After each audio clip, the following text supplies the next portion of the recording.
अबे आप सुनिए भैया दूज गीत। गोदान भैया चले लमिया हेरिया कुरली चाबैनो देली आशीष होना जिया सुरे मेरो भैया जियो भैया लाख बारिश होना भैया के बरसीर पगरी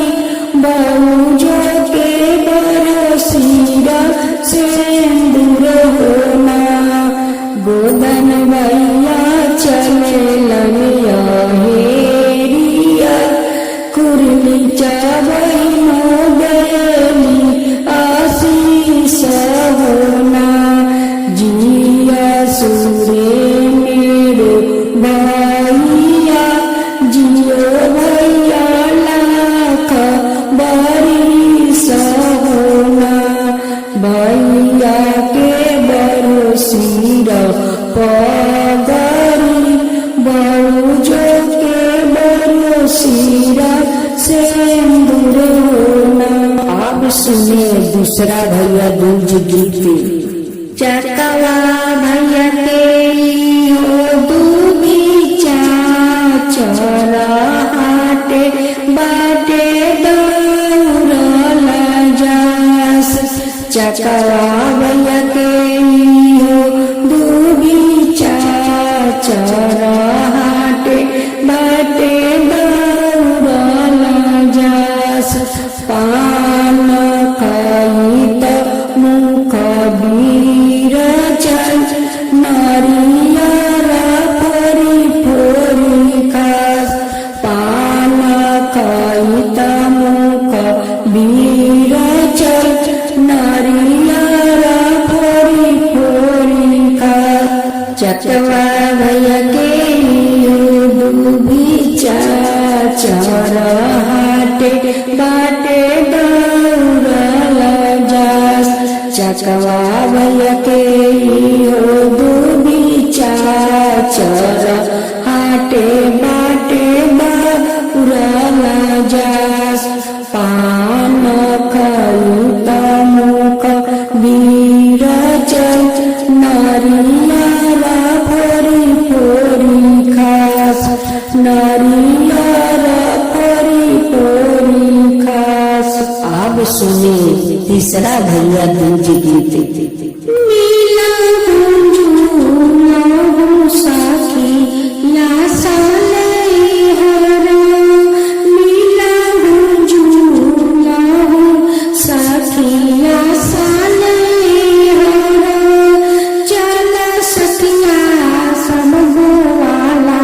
के दुआरा हो चल सखिया सब गोवाला के दुआरा हो वही जागरण बारन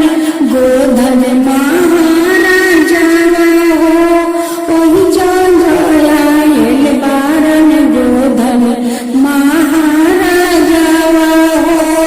सब सखी मिली जुली गावेली गीतिया हो सब सखी मिली जुली गावेली गीतिया हो जिया सुभैया हमरो लाख बरिसवा हो जिया सुभैया हमरो लाख बरिसवा हो तोहर पगरिया भैया बनल रहो हर हमेशा हो तोहर पगरिया भैया बनल रहे हर हमेशा हो बनल रहो लाख बरिसवा हो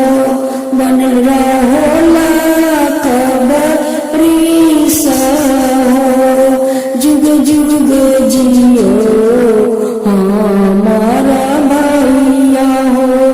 जुग जुग जिया सुहा मारा भैया हो जिया भैया ला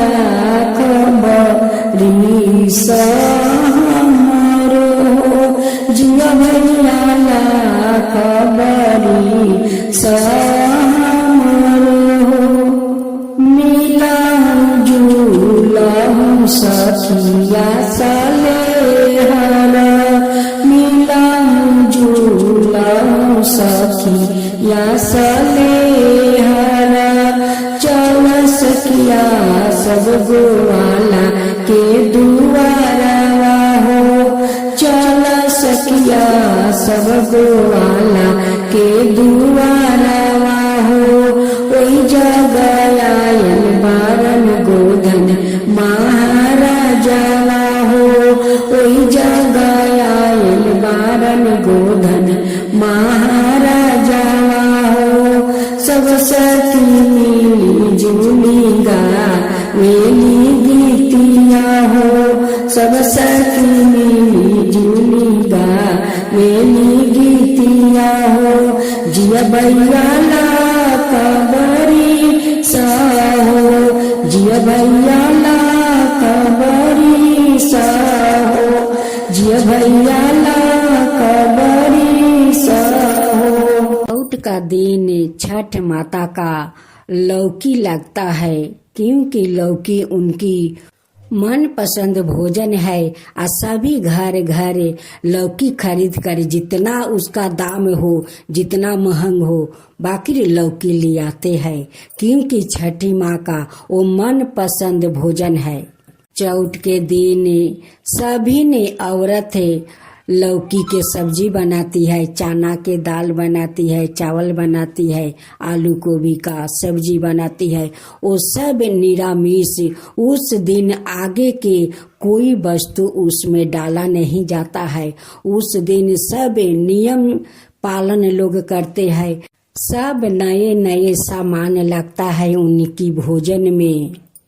छठ माता तो उस लौकी को भोजन करके 3 दिन उपवास रहती है। उस लिए तो सभिन परबैतिन ओ लौकी चौथ को दिन ओ भोजन करती है।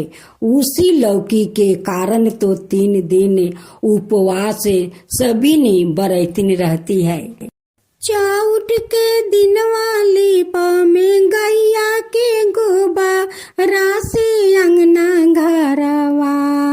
चौथ के दिन वाली में गैया के गोबरा से अंगना घरवा अहन छठी मैया हमार हो हमरा घरवा अहन छठी मैया हमार हो हमरा घरवा अहन छठी मैया हमार हो हमरा घरवा। चौथ के दिनवा वैली करे लौका भोजनवा हो हमरा घरवा आइली छठी मैया हमार हो हमरा घरवा। चौथ के दिनवा आइली करे लौकी भोजनवा हो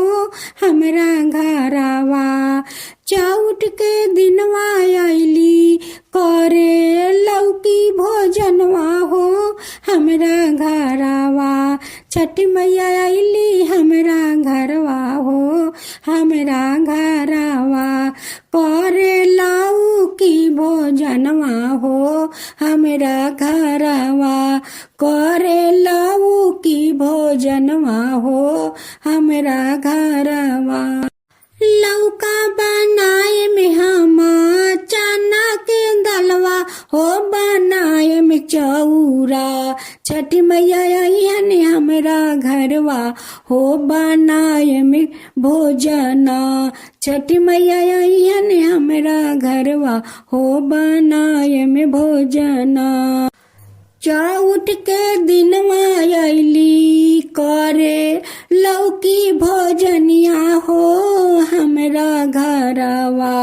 छठी मैया आइली हमरा घरवा हो हमरा घरवा करे लौकी भोजनवा हो हमरा घरवा करे लौकी भोजनवा हो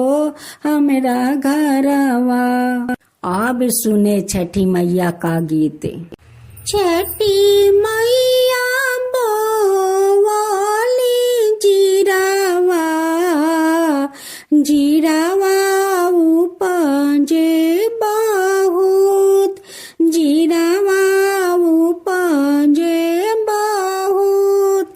छठी मैया बो वाली जीरावा जीरावा उपजे बहुत जीरावा के मालिक सूरज देवा जीरावा देलन काटावाय जीरावा के मालिक सूरज देवा जीरावा देलन काटावाय उनकर बेटी छठिया बेटी बेटी सासुर जस बेटी सासुर जस उनकर आमादी हाली जीरावा खोइछा गमकत जस खोइछा गमकत जस उनकर पिता दिहलन देनु गैया गैया हकरत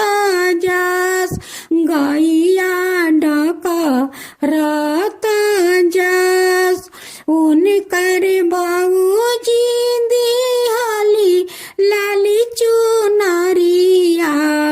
चुनरी लहसत जस चुनरी लहसत जस उनकर भैया दिहलन परल सुगावा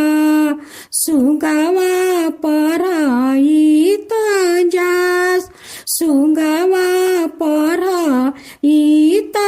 जस उनकर चाची दिहली शंकर चूरिया लहसत जस चूरिया लहसत जस चूरिया चमकत जस उनकर चाचा दिहलन आशीर्वादवा बेटी सुखे रहो बेटी सुखे रहो।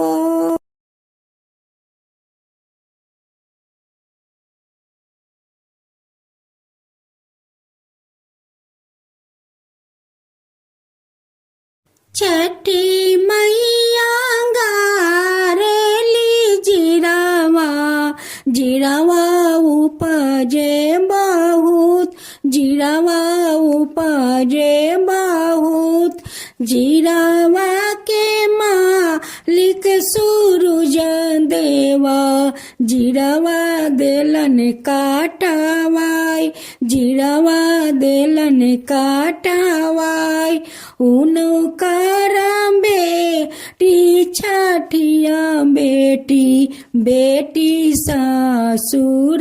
जस बेटी सासुर जस उनकर आमादी हाली जीरावा खोइछा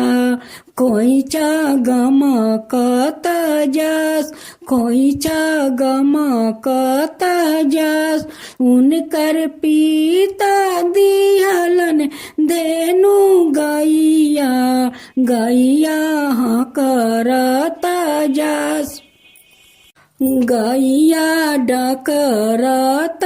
जस गैया हकरत जस उनकर भाभी दिहली लाली चुनरी लहसत जस चुनरी लहसत